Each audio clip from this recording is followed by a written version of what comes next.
Hello बच्चों, चलिए प्रश्न को पढ़ते हैं। निम्नलिखित में से कौन जंगली घास है? मतलब कि कौन जंगली घास है इसको बताना है। तो पहला विकल्प है ट्रापा, दूसरा विकल्प है हाइड्रिला, तीसरा विकल्प है जलकुंभी और चौथा विकल्प है बी और सी दोनों। तो चलिए हम बताते हैं कि कौन जंगली घास है। तो इस प्रश्न का मुख्य अवधारणा है मुख्य अवधारणा है क्या? जलीय जंगली घास।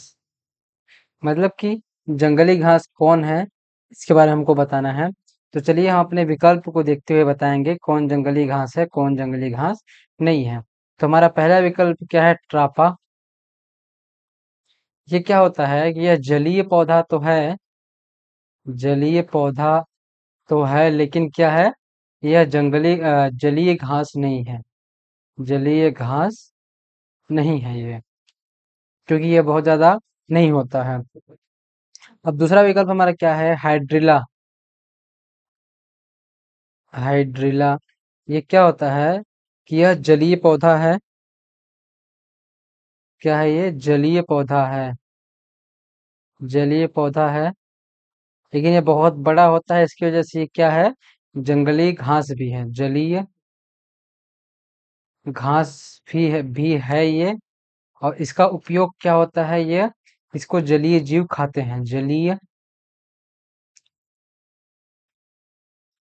जो क्या करते हैं? जलीय जीव भोजन के रूप में प्रयोग करते हैं। मतलब जलीय जीव भोजन के रूप में प्रयोग करते हैं। अब तीसरा विकल्प हमारा क्या है? तीसरा विकल्प है कि जलकुंभी। तीसरा विकल्प क्या है? जलकुंभी। जलकुंभी को हम एक और नाम से जानते हैं। किस नाम से? इसको बोलते हैं आइकॉर्निया।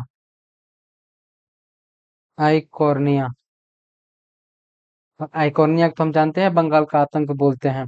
तो ये क्या होता है? ये क्या होता है? जलीय पौधा।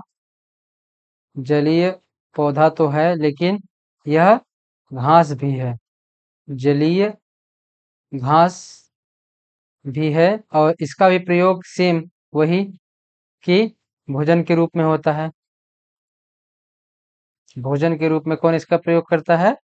जलीय जीव